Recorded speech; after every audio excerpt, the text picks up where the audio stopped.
الرحمن الرحیم اللہم الہمنی رشدی وعوذنی من شر نفسی۔ حضور صلی اللہ علیہ وسلم کو جو 10 بڑی بڑی فضیلتیں دی گئی ہیں، ان میں سے پہلی فضیلت کا بیان آیا ہے کہ حضور صلی اللہ علیہ وسلم کو شفاعت کبریٰ کا حق دیا گیا ہے۔ اب دوسری فضیلت کا بیان ہے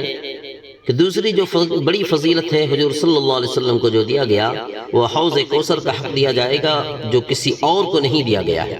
حوض کوثر پہ اپنی امت کو پانی پلانے کے لیے اللہ نے قرآن مقدس میں اس بات کو ارشاد فرمایا ہے سورۃ الکوثر میں، اِنَّا أَعْطَيْنَاكَ الْكَوْثَرَ فَصَلِّ لِرَبِّكَ وَانْحَرْ، کہ اے پیغمبر یقین جان لیجیے کہ ہم نے آپ کو کوثر عطا کر دی ہے، اس لیے اپنے رب کی خوشنودی کے لیے نماز پڑھیے اور قربانی کیجیے۔ اس آیت میں اللہ تبارک و تعالیٰ فرما رہے ہیں کہ آپ صلی اللہ علیہ وسلم کو کوثر کا حق دیا گیا ہے۔ اس کے لیے حدیث پاک میں بھی بات آئی ہے، جو حدیث پاک جو آئی ہے حوض کوثر کے بارے میں، بخاری شریف کی حدیث ہے، کتاب الرقاق باب فی الحوض،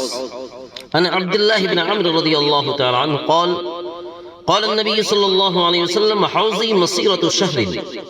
ماؤه أبيض من اللبن وريحه أطيب من المسك وكيزانه كنجوم السماء من شرب منها فلا يظمأ أبدا۔ کہ حضور صلی اللہ علیہ وسلم نے فرمایا کہ میرا حوض 1 ماہ تک چلنے کی مسافت تک لمبا ہے، اس کی خوشبو مشک سے بھی زیادہ ہے، اور اس پر جو پیالے ہیں وہ آسمان میں ستارے جتنے ہیں، جو اس کا پانی 1 مرتبہ بھی پی لے گا وہ کبھی پیاسا نہیں ہوگا۔ دوسری حدیث پاک آئی ہے جو ابو داؤد شریف کی حدیث ہے، کتاب السنہ باب فی الحوض کی، سمعت انس ابن مالک رضی اللہ تعالی عنہ یقول فقال انه انزلت علی آنفا سورة